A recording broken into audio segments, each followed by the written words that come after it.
Assalamualaikum warahmatullahi wabarakatuh. Hai teman-teman, perkenalkan nama saya Safira Hilmiani. Saya dari Prodi Pendidikan Ekonomi dari kelas Tafaku A21. Sebelumnya saya ingin berterima kasih kepada Ibu dosen Dr. Zahria Simargolang MA. Alhamdulillahirabbil alamin. Assalatu wassalamu ala asyrofil anbiya'i wal mursalin wa ala alihi wa sahbihi rasulillahi ajmain. Amma ba'du. Pertama-tama dan yang paling utama, marilah kita ucapkan rasa puji syukur kita atas kehadiran Allah Subhanahu wa taala yang mana telah melimpahkan rahmatnya kepada kita semua sehingga kita bisa diberi kesehatan jasmani maupun rohani. Yang kedua kalinya, selawat berbingkaikan salam tak lupa pula kita hadiahkan buat junjungan alam yakni Nabi besar Muhammad sallallahu alaihi wasallam dengan ucapan Allahumma sholli ala sayyidina Muhammad wa ala alihi sayyidina Muhammad.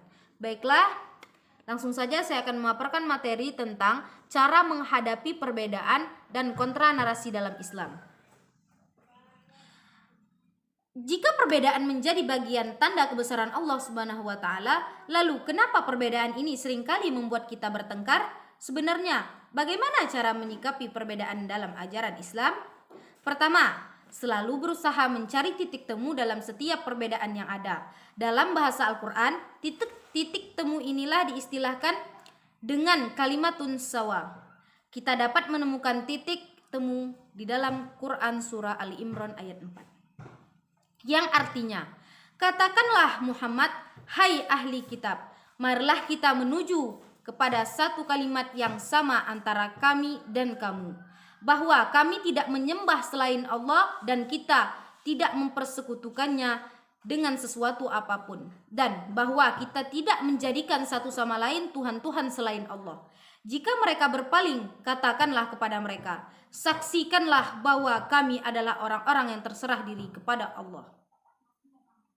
Yang kedua, sikap yang bisa dikedepankan untuk menyikapi perbedaan adalah mengedepankan toleransi dan tenggang rasa, saling memahami satu sama lain tanpa terlebih dahulu menghakimi orang lain. Nabi Muhammad SAW sendiri adalah teladan bagi kita sebagaimana yang tercatat dalam sejarah. Yang ketiga, berdialog dengan orang-orang yang berbeda pendapat dengan kita. Allah Subhanahu wa taala berfirman dalam Quran surah An-Nahl ayat 125. Ajaklah manusia kepada jalan Tuhanmu dengan hikmah yang teladan, dan bantahlah mereka dengan cara yang baik. Sesungguhnya Tuhanmu lebih mengetahui terhadap orang yang telah sesat di jalannya, dan Allah juga maha mengetahui terhadap orang yang telah diberi petunjuk. Ayat ini memerintahkan kepada kita agar dalam melakukan dakwah atau mengajak orang lain ke jalan Allah Subhanahu wa taala dengan cara-cara yang bijak, santun, dan dengan teladan yang baik. Sekiranya maka terus membantah, maka bantah dengan cara yang lebih baik, bukan dengan cara yang kasar, emosional, dan kebencian. Karena tugas kita hanyalah mengajak dan menyampaikan sesuatu yang baik. Di luar itu semua adalah kewenangan Allah Subhanahu wa taala. Kontra narasi merupakan sebuah alternatif untuk mempengaruhi pendengar dalam bentuk komunikasi yang berguna untuk mencapai tujuan dan tujuan tertentu. Salah satu cara dalam menanggulangi hal-hal tersebut yakni dengan membangun kontra narasi karena banyaknya peristiwa yang digambarkan sedemikian rupa. Gencarnya wacana radikalisme baik diakui atau tidak merupakan ancaman bagi keutuhan umat Islam secara khusus dan bangsa Indonesia secara umum. Selain itu, juga dapat menjadi ancaman bagi keutuhan NKRI. Sehingga dalam hal ini narasi ekstremisme harus dilawan dengan cara penyebar luasan narasi kontranya, yakni dengan tujuan toleransi, persaudaraan, serta kasih sayang. Teori yang digunakan adalah teori kontra narasi, bahwa adanya narasi ekstremisme harus dilawan dengan kontra narasi dengan sikap penuh cinta. Dari penelitian ini ditemukan kontra narasinya yakni melalui pesan perdamaian dan penanaman nilai-nilai keindonesiaan seperti melakukan kegiatan yang bersifat formal maupun non-formal, diantaranya melakukan ziarah, sowan para masyayikh, ngaji kitab kuning, suluk matan, serta perkaderan. Jadi dalam melawan narasi, media moderat harus memahami petanya. Kalau ada narasi-narasi begini dan Anda hantam sembarangan, nanti akan menyerang balik.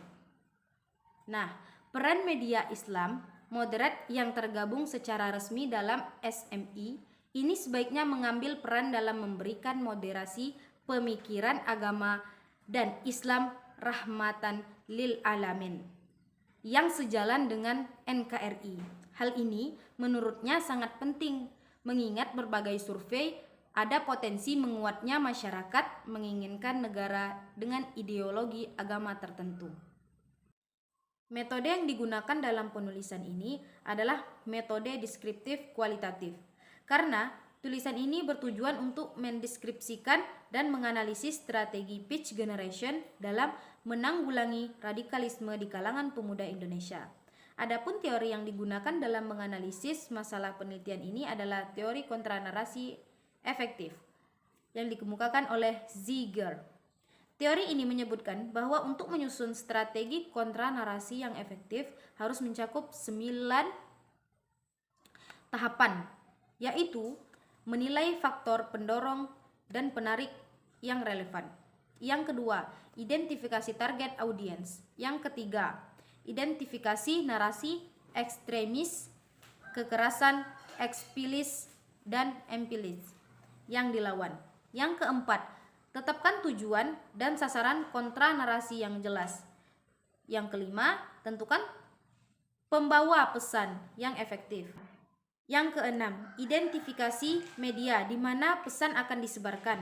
Yang ketujuh, kembangkan isi dan logika pesan. Yang kedelapan, kembangkan strategi penyebaran. Yang kesembilan, mengevaluasi dan menilai dampak pendekatan kontra narasi dan merevisi sesuai untuk mempertahankan penyampaian yang efektif.